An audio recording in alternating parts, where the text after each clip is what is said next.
Jelang pelantikan Prabowo Gibran 20 Oktober mendatang, isu soal bergabung atau tidaknya PDIP ke dalam kabinet terus menjadi sorotan. Belakangan berhembus isu soal bergabungnya kader PDIP ke dalam daftar calon menteri.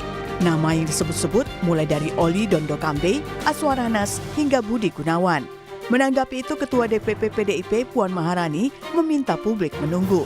Sementara untuk pertemuan antara Ketua Umum PDIP Megawati Soekarno Putri dan Prabowo, Puan bilang secepatnya. Tapi sudah dibicarakan, tapi nama itu benar. Insya Allah, tunggu aja. Pertemuannya udah ada apa juga? Bisa cepat. Diberitahu secepatnya. Sebelum mendapat Ya, terima kasih. Presiden terpilih Prabowo Subianto juga mengakui adanya rencana pertemuan dengan Megawati. Meski soal waktu, Prabowo belum memastikan. Insya Allah. Katanya 10 hari sebelum pelantikan ya Pak ya? Sebelum pelantikan. Mudah-mudahan sebelum pelantikan. Tapi bersiap. Isu kader PDIP menjadi calon menteri Prabowo hingga bergabungnya Partai Banteng tersebut ke dalam koalisi pemerintahan mendatang ditanggapi pula oleh pengamat politik Universitas Al-Azhar Indonesia, Ujang Komarudin. Menurutnya, bisa jadi rumor yang beredar merupakan cerminan keinginan PDIP untuk masuk ke dalam pemerintahan Prabowo Gibran. Bisa benar juga bisa tidak ya, bisa juga spekulatif, bisa juga objektif. Nah, dalam konteks itu saya melihat bahwa rumor yang muncul adalah mungkin basisnya karena ya keinginan PDIP masuk pemerintahan Prabowo Gibran, dan indikasi masuk ke koalisi KIM, Koalisi Indonesia Maju, itu kan ada, misalkan akan ada pertemuan Prabowo Gibran. Lalu juga kita bicara revisi Undang-Undang MD3 juga sekarang reda ya, sepi, tidak dilakukan. Artinya Ketua DPR tetap jatahnya PDIP. Lalu apakah pertemuan Prabowo Megawati akan terlaksana? Benarkah PDIP akan bergabung dengan pemerintahan Prabowo Gibran? Tim Liputan Kompas TV.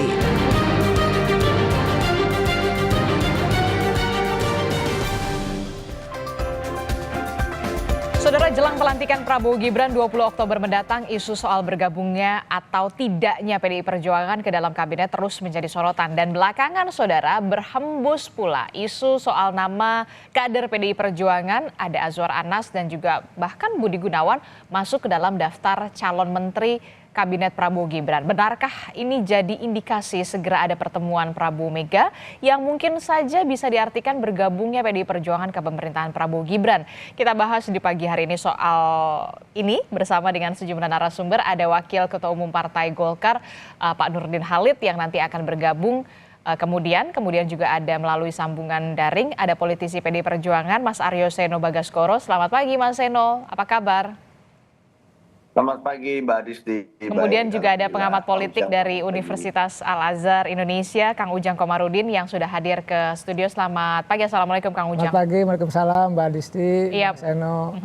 Makin ngeri-ngeri sedap lah ya istilahnya nih, karena sebelum pelantikan katanya Bu Mega dan juga Pak Prabowo ini akan bertemu. Jadi masih ada 1 pekan ini dan pekan depan waktunya. Sudah adakah pembahasan di internal PDI Perjuangan soal pertemuan antara Bu Mega dan Pak Prabowo ini, Mas Seno? Ya, kalau bicara mengenai jadwal, tentu yang paling mengerti momentum yang paling tepat adalah Bu Mega dan Pak Prabowo. Beliau berdua ini tokoh-tokoh bangsa yang sudah mengarungi arus politik yang bermacam-macam di Republik ini di masa pemerintahan kita membangun demokrasi sebelum reformasi hingga kemudian pasca reformasi berkontestasi maupun berkoalisi dalam tanda kutip, itu sudah pernah dilalui oleh beliau berdua. Artinya momentum dan timing yang terbaik beliau berdua yang pasti akan tahu kapan itu terjadi. Rencana pertemuan bisa kapan saja kalau wacana itu sudah mengemuka cukup lama. H-1 pelantikan presiden bisa, H-2 pelantikan presiden bisa. Cuaca politiknya kan mengatakan bahwa itu akan terjadi dalam waktu dekat. Tetapi kalau bicara dari internal PDI Perjuangan, saya rasa dalam konteks memaknai pertemuan yang sangat baik ini kita semua satu suara bahwa ini adalah sesuatu yang baik, sesuatu yang bisa menyamakan spektrum pemikiran tentang berbagai concern dan menyadari bahwa memang ada peran masing-masing dalam konteks ketua umum partai, satu ketua umum partai pemenang pileg, satu lagi ketua umum partai pemenang pilpres, sehingga dalam konteks pasca pemilu menjadi penting pertemuan ini terjadi untuk membicarakan hal-hal yang sifatnya high konteks politik, bukan sekedar politik transaksional, bukan sekedar politik pragmatis, bukan sekedar persoalan masuk atau tidak di dalam pemerintahan. Saya rasa itu Mbak Disti. Oke, menarik sekali, bukan hanya soal politik transaksional, pragmatis, dan juga tadi bisa H-1 atau H-2, berarti mendekati pelantikan Pak Prabowo baru ada pertemuan. Nah, yang kemudian menarik, yang kemudian menarik juga kan biasanya nih Bu Mega ini akan memasak nasi goreng, gitu kan? Istilahnya diplomasi nasi goreng. Nah, apakah nanti juga akan ada menu semacam nasi goreng yang kemudian disuguhkan bersama dengan juga menu politik lainnya? Yang kemudian santer adalah soal komposisi menteri yang katanya politisi PDI Perjuangan ini akan ada beberapa nama yang masuk ke dalam jajaran menteri dari Prabowo Gibran. Ya, kalau masalah makanan dan menunya, saya rasa kan pertemuan ini kan yang menjadi penting karena menjadi simbol. Artinya yang menjadi menarik karena di Pilpres kemarin kita berbeda posisi politik. Dan kemudian pertemuan ini akan menjadi pertemuan pertama kalau memang akan terlaksana pertemuan. Jadi kalau dalam konteks itu saya rasa semua yang menjadi faktor pendukung termasuk menu makanan, tempat bertemu, itu juga akan menjadi satu simbol yang filosofis. Bu Mega ini kan juga satu sosok yang sangat concern terhadap misalnya kedaulatan pangan kita, terhadap resep mustika rasa Bung Karno, gitu ya, bagaimana kekayaan alam Indonesia itu bisa bertumbuh dalam konteks kedaulatan pangan. Nah itu juga akan termasuk menjadi nilai filosofi yang dibawa. Misalnya dalam konteks kebijakan pemerintah pada saat PDI Perjuangan di dalam pemerintahan Pak Jokowi kemarin, meskipun kita di dalam pemerintah, tetapi jika pemerintahan melakukan kebijakan yang tidak pro rakyat, misalnya melakukan kebijakan impor beras kemarin, itu juga pernah kita kritik dengan sangat keras oleh PDI Perjuangan bahwa negara agraris seperti kita slotnya tidak melakukan impor beras. Nah, memang nanti makanan pendukung dari pertemuan itu juga harusnya menjadi simbol bagaimana harapan kita tentang yang akan dibangun ke depan itu dipimpin dengan visi yang jelas, dipimpin dengan perencanaan yang baik, dipimpin dengan landasan yang jelas, sehingga semua faktor pendukung pertemuannya juga akan membawa pesan itu dalam konteks makanan. Nah, dalam konteks Menteri, Mbak Adisti, saya rasa sekali lagi harus saya sampaikan bahwa memang sampai hari ini bahkan saya dan teman-teman di internal tidak ada yang mendengar dan tidak ada arahan apapun. Masa belum ada yang dengar? Mempersiapkan nama-nama. Iya, sampai sekarang itu yang terjadi. Artinya untuk mempersiapkan nama kader tidak ada arahan dari ketua umum. Jadi selama itu belum ada arahan dari ketua umum untuk kemudian bicara seperti itu, tentu saja dalam konteks ini kita kalau bicara masuk atau tidak saya bawa. Ya, itu menunggu mekanisme kongres. Oke, tapi sudah ada mendengar soal tawaran-tawaran ini, ada beberapa kursi menteri yang kemudian sudah ditawarkan oleh nama Pak Prabowo ini, sudah menjadi pembahasan di internal PDI Perjuangan? Yang pasti adalah fokus PDI Perjuangan saat ini bicara tentang bagaimana kita bisa memenangkan pilkada di banyak daerah. Di situ kita juga menunjukkan suatu ekspresi politik bahwa kita berani kok mengambil langkah sebagai partai kader dan mengajukan kader sendiri di banyak tempat yang merupakan etalase politik, yang lain melakukan politik mainstream. Sehingga dalam konteks itu saya rasa fokus kami di situ. Bu Mega juga sangat concern dan dekat dengan kelompok civil society. Pertemuan-pertemuan yang terjadi terus dengan kelompok civil society.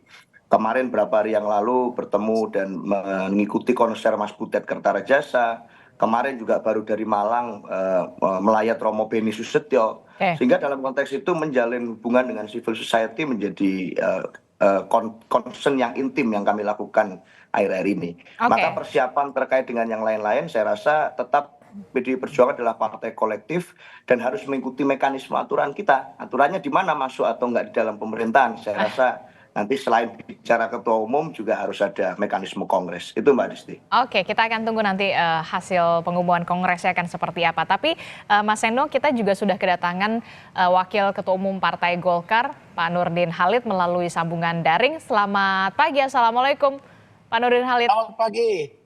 Waalaikumsalam warahmatullahi wabarakatuh. Waalaikumsalam warahmatullahi wabarakatuh. Semangat sekali ya Pak Nurdin. Iya. Pak Nurdin, ini kalau kita membahas yang jadi pertanyaan kita semua ya, ini jadi kapan sebenarnya sih pertemuan antara Pak Prabowo dan juga Bu Mega ini katanya kalau kata Mas Seno bisa H-1, bisa H-2 sebelum pelantikan. Nah, kalau di Kim Plus, saya mengatakannya Kim Plus ya, sudah dibahas belum sih soal rencana pertemuan kedua tokoh bangsa ini?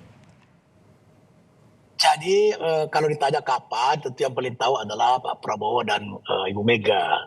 Tapi kita tentu sebagai anak bangsa, sebagai politisi sangat mengharapkan pertemuan kedua pemimpin ini sangat penting sekali dalam rangka untuk menciptakan suasana bangsa yang kondusif. Rakyat juga akan melihat bahwa para pemimpin kami sekalipun ada perbedaan tapi dalam bersatu untuk membangun bangsa. Nah, kapan waktunya? Saya kira lebih cepat lebih bagus itu. Tapi tergantung kepada kedua belah pihak. Kalau Pak Prabowo yang pernah kita disampaikan, yang pernah kita dengar, memang beliau ini punya tipikal seorang pemimpin yang mengedepankan kerjasama, kegotong royongan, kebersamaan, kekeluargaan. Nah, beliau ingin bertemu siapa saja dan beliau tidak merasa ada musuh dan ada dendam. Itulah tipikal seorang pemimpin yang Pancasila sejati. Nah, saya kira Ibu Mega pun tidak ada hambatan menurut saya secara personal hubungan Pak Prabowo dengan Bu Mega itu baik-baik saja. Tidak ada hambatan secara personal. Sehingga menurut saya ini hanya soal waktu saja sehingga kapan waktunya. Dan insya Allah mudah-mudahan sebelum pelantikan Ibu Mega sudah, Pak Prabowo sudah bisa berkomunikasi. Apakah secara langsung bertemu atau per telepon itu adalah soal teknis. Tapi tentu harapan kita adalah beliau bisa bertemu secepatnya sehingga mendiskusikan tantangan bangsa ke depan baik dalam negeri maupun luar negeri. Dan menurut saya Ibu Mega juga tidak ada hambatan personal untuk bertemu dengan Pak Prabowo. Oke, kata kuncinya adalah tidak ada hambatan secara personal ya antara Bu Mega dan juga Pak Prabowo untuk bisa saling bertemu kedua tokoh bangsa. Nah, kalau Golkar sendiri bagaimana sikapnya? Menyambut baikkah dengan tangan terbuka jika memang nanti ada PDI Perjuangan ini menjadi tambahan koalisi amunisi di parlemen? Dan juga pemerintahan pastinya, Pak Nurdin. Sama sekali tidak ada persoalan karena Partai Golkar kan memang dihadirkan itu berideologi Pancasila, ya. Dan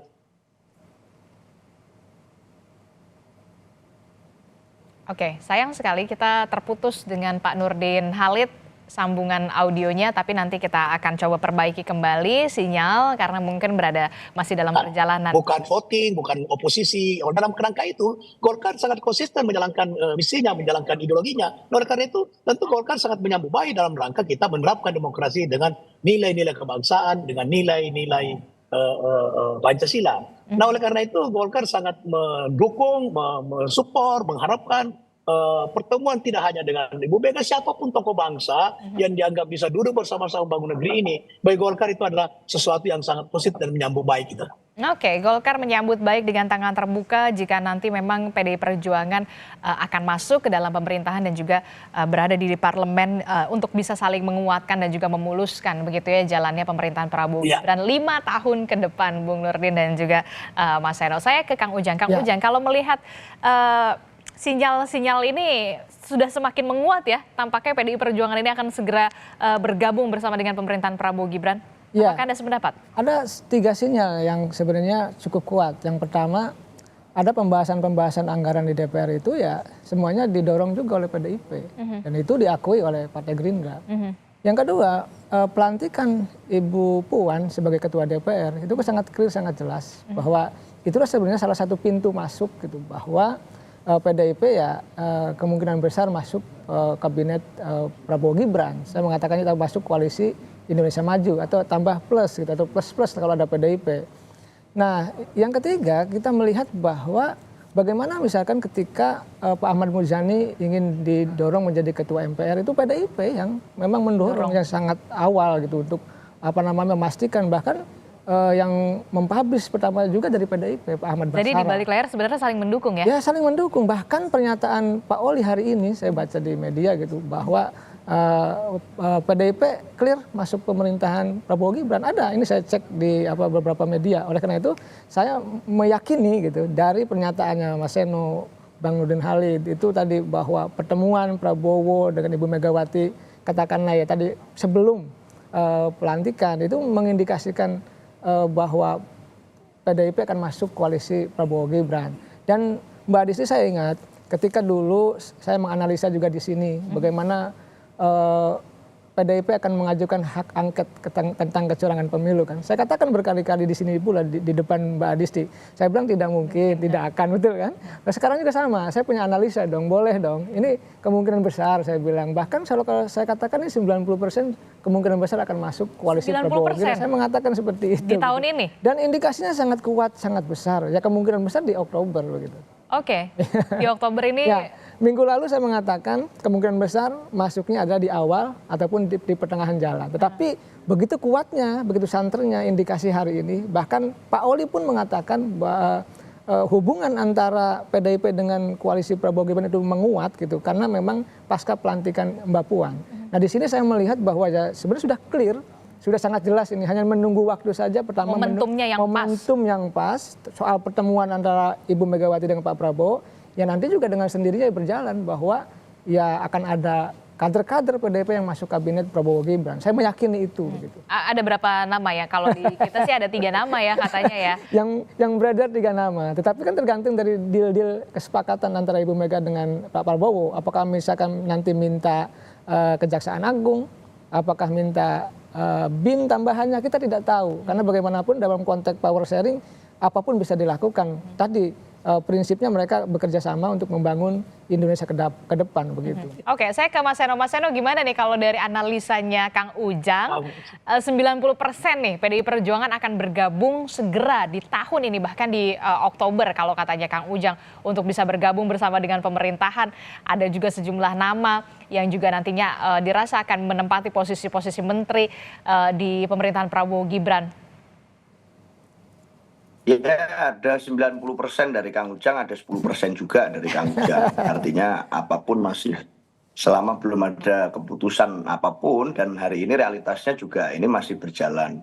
Pertemuan antara Bu Mega dan Pak Prabowo juga timingnya masih disesuaikan sebaik mungkin berdasarkan kesibukan 2 tokoh ini yang sama-sama punya kesibukan. Artinya kan minggu lalu juga banyak prediksi yang muncul bahwa pertemunya pasti minggu ini. Tapi ternyata juga minggunya sudah berlalu ke minggu depannya. Dan belum ada pertemuan. Semua didalamkan ruang sesuai dengan kondisi kemungkinan yang paling besar. Artinya apapun itu masih ada waktu untuk semuanya menyiapkan diri. Yang penting kan satu sebenarnya, bagaimana kita berkaca dari sejarah Mbak Adisti, bahwa PDI Perjuangan pernah berada di 2 posisi itu, baik di dalam pemerintahan maupun di luar pemerintahan. Pernah merasakan menang Pilpres dan pernah merasakan kalah Pilpres. Pernah merasakan hat-trick pemilu legislatif, pernah juga misalnya dalam konteks melakukan konsolidasi kekuatan di dalam parlemen. Itu pernah kita alami semua. Dan dalam konteks itu saya rasa apapun ke depan, bagaimanapun berkaca dari sejarah, PDI Perjuangan objektif kok. Saat berada di dalam pemerintahan juga bukan berarti semua kebijakan lalu kita bilas. Ini kebijakan yang tidak pro rakyat kita dukung. Tentunya ada kritik seperti saya sampaikan tadi. Lalu dalam konteks di luar pemerintahan pun juga tidak selalu kita di luar kemudian kita menjadi kelompok yang asal carok. Artinya semua kebijakan pemerintah pasti salah kita sikat. Dalam konteks ini kita mengedepankan menjalankan fungsi check and balance. Oke, tapi berarti kalau masuk ke dalam pemerintahan tetap bisa mengkritisi dong. Itu maksud Anda? Ya, seperti itu yang saya maksudkan, bahwa dalam teladan itu, konteks sejarah itu di masa Pak Jokowi kemarin pun di dalam pemerintahan ini sebelum Pilpres ya. Tahun 2017, tahun 2019, 20, setelah Pilpres yang periode kedua juga kita melakukan banyak kritik. utamanya misalnya tentang strategi impor beras yang kami anggap itu berlawanan dengan jati diri bangsa. Jadi dalam konteks ini saya rasa kita tetap menjaga objektivitas itu. Itu Mbak Oke, Rizky. tapi berarti seandainya kalaupun akan masuk ke dalam pemerintahan nih kan kita berandai-andai dulu lah, nggak apa-apa lah ya pagi-pagi gitu ya Mas Seno ya.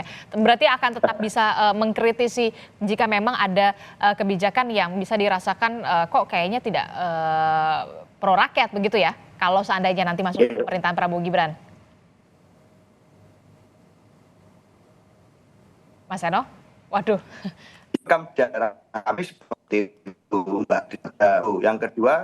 Yang kedua juga adalah dalam konteks ini sebenarnya kalau di dalam sistem ketatanegaraan kita fungsi kontrol itu kan terjadi di parlemen sebetulnya. Artinya tidak hanya menjadi tanggung jawab dan tugas kami, tapi juga tanggung jawab semua partai politik yang ada di parlemen. Apabila eksekutif melakukan suatu penyimpangan dari perencanaan, ya harusnya berteriak di sana. Itu sebenarnya koridor tata ruangnya di situ. Makanya tidak ada oposisi dan koalisi. Jadi kami rasa jadi tanggung jawab kita semua. Tetapi PDI Perjuangan dalam perjalanan politiknya telah membuktikan rekam jejaknya pernah melakukan fungsi tersebut. Itu Mbak Risti. Oke, Bung Nurdin, respon Anda bagaimana kalau misalkan nanti PDI Perjuangan masuk ke dalam pemerintahan Prabowo, kalau memang tidak dirasa ada kurang serk begitu ya, tidak ada kebijakan yang kurang pro rakyat begitu, tetap akan mengkritisi. Nah, ini komitmennya nanti akan seperti apa? Harus di-clearkan dulu.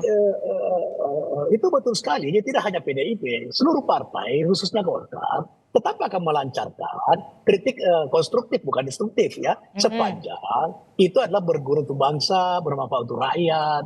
Jadi, dan Pak Prabowo sendiri mengatakan, kalau saya berada di jalan yang tidak benar, tegur saya.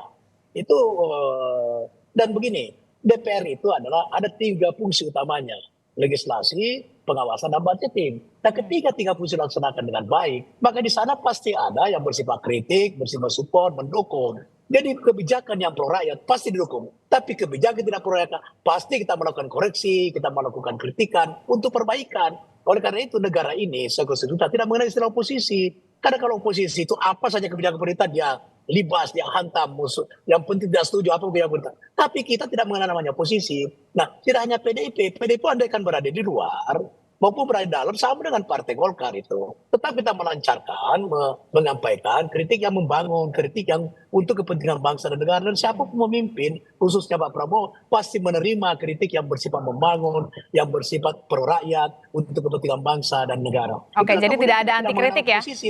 Tidak ada anti kritik. Dan itu sudah dibuktikan selama ini. Contoh yang terakhir ini pansus haji. Pansus haji juga dilakukan oleh koalisi Indonesia Maju, itu pendukung Pak Jokowi. Itu salah satu koreksi, salah satu kritikan untuk perbaikan bagaimana perjalanan haji bisa berlangsung dengan baik. Jadi check and balances itu tidak berarti waktu tidak ada partai luar pemerintahan, oposisi ya. Kemudian tidak ada check and balances, tetap ada karena 3 fungsi DPR itu akan berjalan sebagaimana mestinya itu. Oke, kita harapkan memang tetap ada fungsi kontrol dan juga pengawasan di parlemen begitu ya, ketika ada sedikit yang melenceng begitu ya, harus diingatkan kembali supaya on the track lah istilahnya begitu ya, termasuk juga pemerintah pusatnya juga tidak boleh anti kritik begitu ya. Kritik pun harus tetap ada, tapi kritik yang konstruktif bukan yang destruktif ya, kalau kata Bung Nurdin ya. Menarik sekali, termasuk juga yang kemudian menjadi pertanyaan saya selanjutnya, benarkah nama Azwar Anas, kemudian juga ada nama Pak Budi Gunawan juga masuk ke dalam posisi menteri di pemerintahan Prabowo Gibran. Ini nanti akan dijawab oleh Mas Seno. Termasuk juga begini, ketika nanti memang betul akan ada pertemuan antara Pak Prabowo dan juga Bu Mega, lalu bagaimana dengan nasib Pak Jokowi? Jangan dijawab dulu Kang Ujang, tetaplah bersama kami di Sapa Indonesia Pagi. Kita akan kembali sesaat lagi. Terima kasih Anda masih bersama kami dalam Sapa Indonesia Pagi. Saudara, masih membahas soal bagaimana tarik ulur PDI Perjuangan untuk bisa bergabung ke pemerintahan Prabowo atau masuk ke koalisi Prabowo Gibran. Begitu masih bersama saya di studio ada Kang Ujang Komarudin, kemudian melalui sambungan daring ada Mas Seno dan juga ada Bung Nurdin Halid. Saya ke Mas Seno. Mas Seno, ini saya lihat ya di online gitu ya, portal-portal online.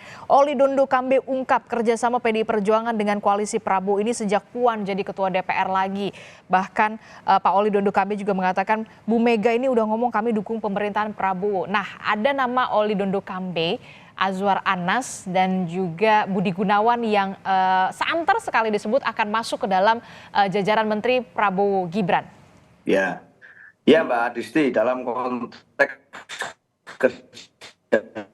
kerjasama politik antar lembaga di Koalisi Indonesia Maju, itu kan ekspresinya sudah terjadi sejak pilkada sebetulnya. Jadi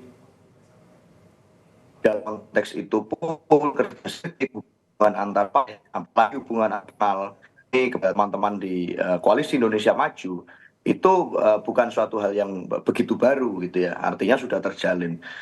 Kita mengusung pasangan calon sama-sama di daerah, kita menjalin komunikasi antar partai, antar lembaga. Untuk posisi menteri, Mas Seno. Konteks di DPR misalnya, iya artinya hubungan itu terjalin dengan baik. Dan dalam konteks itu Ketua DPR terpilih sesuai dengan Undang-Undang MD 3 yang telah disepakati sebagai aturan main, itu kembali PDI Perjuangan yang berhak dan kemudian Mbak Puan yang dapat amanat di situ.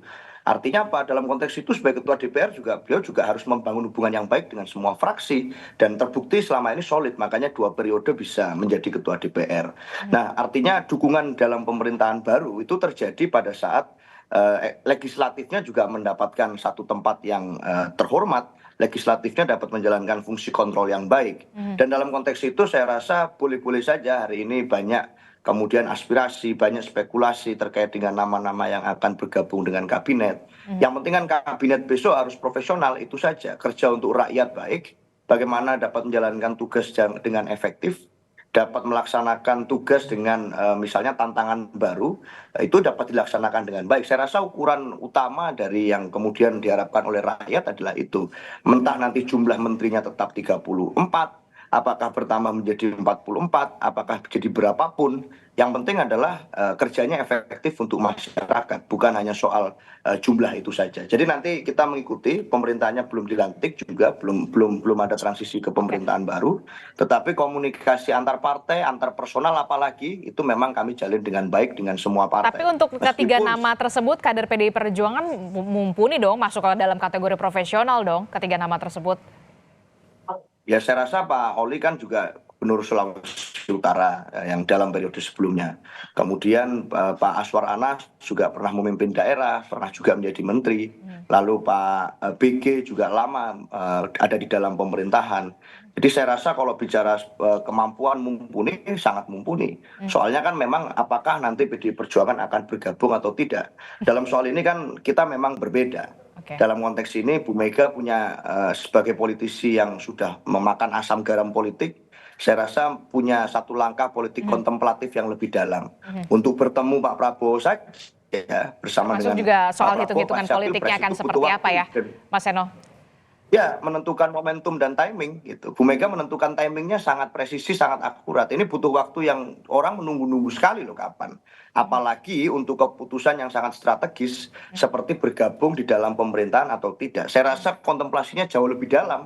Mau bertemu saja, ngobrol saja butuh waktu. Saya rasa itu Mbak Adisti. Oke, saya ke Bung Nurdin Halid. Bung Nurdin, ini kan pasti juga Anda sudah dengar tiga nama ini. Pak Oli Dondo Kambe, Pak Azwar Anas, dan juga Pak Budi Gunawan. Ini ibaratnya lah ya, lingkaran kepercayaan Bu Mega semua. Nah, pasti udah dibahas nih di Koalisi Indonesia Maju Plus begitu ya. Kalau ketiga nama ini juga nantinya akan diprediksi akan menduduki posisi menteri.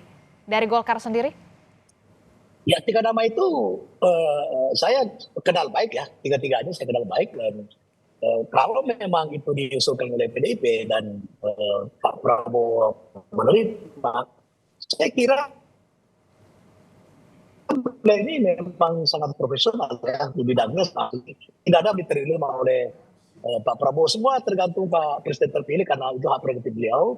Tapi bagi Partai Golkar siapapun yang dicalonkan di semua partai, maka itu adalah bagian daripada sebuah kebersamaan bangsa dan negara. Perlu diketahui bahwa kita jangan mendikotomi antara rekrutmen oleh Pak Prabowo nanti dalam rekrut kabinetnya. Jangan kita mendikotomi antara profesional antara non parpol dengan dengan parpol. Karena dalam parpol pun juga banyak SDM yang sangat ahli, sangat profesional. Oleh karena itu maka rekrutmen itu adalah sumbernya satu, adalah anak-anak bangsa yang qualified, yang memiliki kapabilitas untuk bersama-sama Pak Prabowo memimpin bangsa dan negara ini.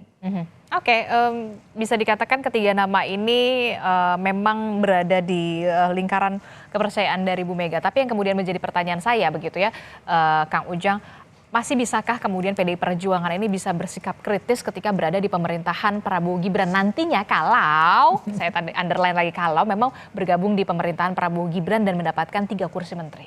Ya bisa, cuma memang ada rambu-rambu etika berkoalisi. Seperti kita pengalaman dari Gerindra, bagaimana Gerindra di periode pertama Pak Jokowi menjadi oposisi. Dan itu gelandang pemainnya kan berbeda, formasinya siapa? Ada Fadlizon yang memang mengkritisi kebijakan-kebijakan Pak Jokowi. Dan jangan lupa periode kedua berbeda, karena Pak Prabowo masuk koalisi pemerintah, pemainnya berganti. Ada Pak Dasko yang di periode kedua Gerindra sangat loyal dalam konteks menjaga, mengawal jalannya pemerintahan, bukan lagi kritis. Tetapi memang saya meyakini ya masih bisa ruang untuk mengkritisi itu di parlemen. Tetapi kalau itu kebijakannya menurut saya merugikan pemerintah, merugikan presiden, pasti ada rambu-rambu yang harus ditaati oleh koalisi itu. Tapi ada dua memang dilemanya. Satu sisi harus mendukung pemerintahan Prabowo Gibran dalam konteks mengeksekusi kebijakan-kebijakan, termasuk dalam konteks mengamankan kebijakan 5 tahun. Tapi di saat yang sama butuh eksistensi partai politik untuk bisa mendapatkan dukungan dari publik. Nah, sikap kritis itulah yang mungkin dimunculkan untuk mendapatkan dukungan publik.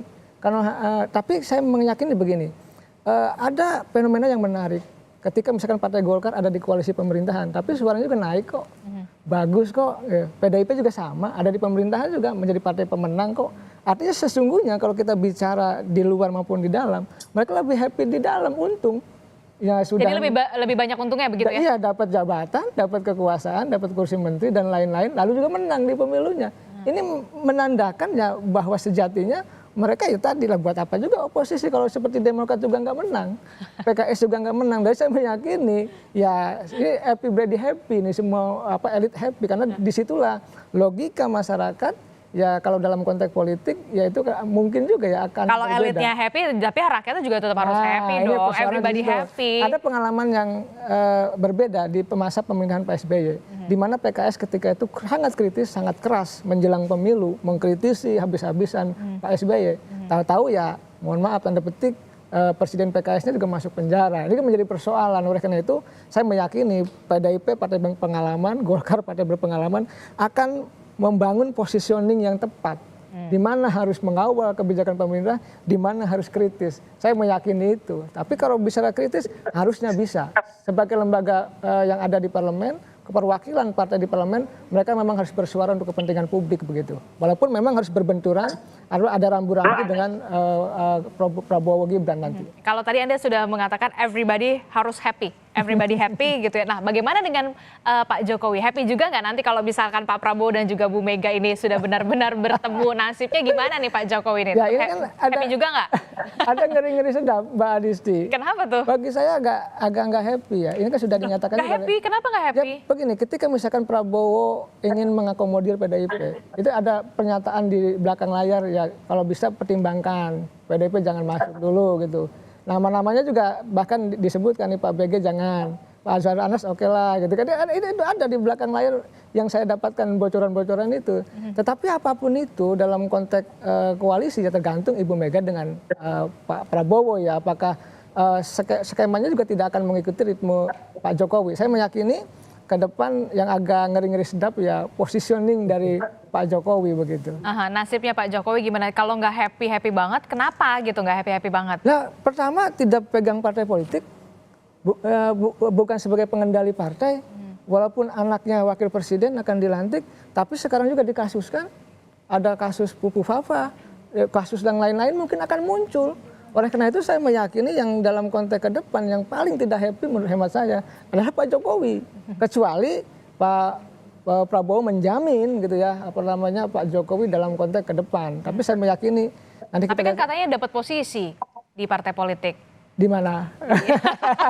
Pertanyaannya kan itu. Sekarang di mana? Di Golkar? Di rumahnya Pak Tidak. Nurdin Halid Ya katanya. kan belum. Kita lihat saja. Kita tanya kepada Halid. Jadi posisi sekarang pun Dewan Pembinanya Pak Agus Gumiwang. Kita tidak tahu. Oleh karena itu sangat rawan. Apakah memang ada munaslup atau tidak? Kita juga tidak tahu Golkar. Kita tunggu. Oleh karena itu saya meyakini posisi yang paling menyulitkan hari ini positioning dari Pak Jokowi. Saya meyakini itu. Gimana tuh Bung Nurdin Halid, benarkah Pak Jokowi ini memang harus ada bukan punya partai, berada di naungan partai politik begitu ya? Waktu itu kan juga sempat pakai baju kuning juga, katanya rindang, kalau berada di bawah pohon beringin begitu ya. Sebenarnya gimana nih jadinya? Ya, itu wajar saja. Ketika tapi bukan hanya di Golkar pakai baju kuning, ke Nasdem juga pakai baju sesuai dengan baju Nasdem, pakai ke PK atau Gerindra juga pakai baju sesuai dengan bajunya Gerindra. Tapi sebenarnya tapi begini Bung Nurdin, happy nggak kalau Golkar ini kedatangan Pak Jokowi, seorang Joko Widodo? Begini, saya yakin Pak Jokowi itu akan sangat happy sesudah tanggal 20 tatkala beliau itu bukan meniru ya, tapi sama dengan presiden sebelumnya. Contoh Pak Habibie, begitu menjadi presiden tidak cawe-cawe lagi dengan presiden berikut. Ibu Mega juga begitu, Ibu Mega sekalipun ketua umum partai tapi tidak mengganggu presiden berikutnya. Pak SBY juga seperti itu. Nah kalau Pak Jokowi juga seperti itu, dia akan happy hidupnya. Dia menikmati daripada pengabdian beliau di negara yang luar biasa. Dan kalau itu dilakukan, saya kira beliau akan sangat happy, gitu ya.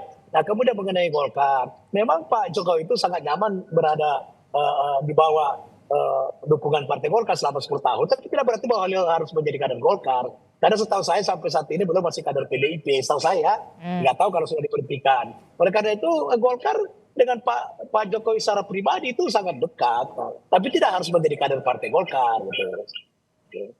Oke, kita akan tunggu bagaimana harusnya Pak Jokowi juga happy juga ya, antusias juga dengan adanya pertemuan Pak Prabowo dan juga Bu Mega. Mas Seno. Iya harusnya happy aja, apa urusannya nggak happy. Kalau kami sih, kalau baik dari kubu Bu Mega dan Pak Prabowo sejauh ini semuanya menyambut dengan tangan terbuka. Jadi kalau ada yang tidak happy, saya rasa ya memang bukan dari kubu kami atau kubu Pak Prabowo, itu saja. Karena kalau dari sejauh ini happy, itu pertanyaannya adalah benar yang dikatakan tadi, bisa lihat atau enggak? Apakah bisa ikhlas atau tidak saat kemudian menyadari bahwa jabatan dan kekuasaan itu di dalam konteks aturan main demokrasi Indonesia itu memang ada batasnya. Tapi kalau bicara ikhlas atau tidak ikhlas itu agak susah sih, agak sulit begitu menerkanya, Mas Seno. Ya sama dengan happy tidak happy juga susah menerkanya gitu kan, artinya di dalam hati seseorang kita juga susah merasa ini orang happy atau enggak, dan kita juga nggak peduli lah mau happy atau tidak happy. Saya rasa kan ini pertemuan yang baik, semua menyambut baik bahwa ada pertemuan antara Bu Mega dan Pak Prabowo. Kalau ada yang merasa tidak happy ya apakah harus menjadi satu bentuk kepedulian kita? Saya rasa kan enggak juga. Tapi yang penting itu tadi bahwa siapapun itu harus menyadari bahwa kekuasaan ada batasnya, bahwa dalam konteks ini batas itu sudah sampai di titik akhir. Dan saat ini yang menjadi kondisi kekuatan existing, ya Pak Prabowo yang akan menjadi presiden ke-8. Oleh karena itu harus kemudian jika kita ingin memberikan pandangan yang baik untuk masa depan bangsa, ya berdiskusi dan bicara dengan Pak Prabowo. Dalam konteks ini untuk berbicara bagaimana untuk mencari harapan baru. Jadi pertemuan Bu Mega dan Pak Prabowo ini kalau memang terjadi, itu kan sebenarnya simbol atas harapan semua kritik yang kemarin terjadi tentang bagaimana demokrasi kita mengalami backsliding, bagaimana pemerintahan kita itu dilekatkan dengan nepotisme, bagaimana pemerintahan kita itu didekatkan dengan privilege, itu aja. Saya rasa harapan baru itu muncul di tengah masyarakat, di tengah banyak orang, bahwa pada saat Bu Mega dan Pak Prabowo bertemu, itu ada harapan akan pemerintahan yang lebih baik. Ada kondisi demokrasi yang bisa direparasi, ada kondisi nepotisme yang bisa diperbaiki. Itu yang menjadi satu harapan. Jadi kalau ada yang merasa menjadi antitesa dari harapan itu dan tidak happy, itu sekali lagi bukan urusan kami. Itu saja Mbak Adisti. I don't care ya gitu kalau kata PDI Perjuangan ya. Oke, kalau terakhir Kang Ujang, bagaimana kemudian seharusnya yang dilakukan oleh Pak Jokowi setelah memang pertemuan antara Bu Mega dan juga Pak Prabowo ini akan benar-benar terlaksana, karena pasti tidak hanya PDI Perjuangan, tapi hampir semua partai politik menginginkan adanya pertemuan itu ya, saya rasa. Ya, Pak Jokowi berjiwa negarawan saja. Artinya lepaskan kepentingan pribadi, ya artinya ya sudah, kepentingan masyarakat bangsa negara bahwa kedua tokoh akan bertemu, ya sudah, ikhlaskan dan ridokan dalam konteks bahwa memang itu kepentingan bangsa negara. Tapi persoalannya kan tadi ngeri-ngeri sedap ketika PDIP masuk kekuasaan, dan kita tahu kekuatan PDIP sangat besar, dan itu juga akan menyingkirkan pelan-pelan peran Pak Jokowi ke depan. Oleh karena itu ya tentu akan ada kompromi-kompromi mungkin ya antara Pak Jokowi dengan Pak Prabowo membicarakan persoalan masuknya PDIP. Tetapi saya meyakini tadi dari awal ya PDIP ini tidak bisa dibendung untuk masuk pemerintahan. Karena ada di pemerintahan pun tadi posisinya pemenang, lebih enak gitu. Ngapain juga capek-capek menjadi oposisi kalau suaranya biasa-biasa saja misalnya. Tapi yang kemudian jadi pertanyaan saya adalah, masihkah kemudian ketika advice dari atau saran dari Pak Jokowi ini masih didengar oleh Pak Prabowo? Ya kalau tergantung positioningnya Pak Jokowi apa. Apakah tadi DPA, Dewan Pertimbangan Agung ya, yang dulu direvisi undang-undang terkait dengan One Team Press itu, apa posisi di situ. Tetapi kita tahu dalam perspektif DPA itu, karena kan hanya memberi nasihat. Soal nanti dieksekusi atau tidak oleh Presiden kan lain hal. Ya, tetapi saya dalam konteks tertentu bisa jadi Pak Prabowo ya tadi mengikuti apa yang disarankan oleh bukan hanya Pak Jokowi tapi presiden-presiden sebelumnya, mungkin ada Pak SBY, termasuk ada Ibu Megawati. Jadi kalau sekedar nasihat saya yakin akan mengikuti, tetapi dalam konteks kebijakan yang strategis ya Pak Prabowo punya ini sendiri, punya visi misi sendiri dalam konteks untuk membangun kebijakan yang strategis itu. Oke, kita akan tunggu bagaimana pertemuan dari Bu Mega dan juga Pak Prabowo yang pastinya kita nantikan begitu ya sebelum pelantikan ini, H-1 atau H-2, termasuk juga ya ini teka-teki siapakah nama menteri dari PDI Perjuangan yang akan menduduki posisi menteri di kabinet Prabowo Gibran. Kita nggak pernah tahu karena posisi menteri ini lagi-lagi hak dari prerogatif Presiden terpilih Prabowo Subianto. Terima kasih Mas Seno telah bergabung bersama kami. Bung Nurdin Halid, terima kasih sudah bergabung juga melalui sambungan Zoom.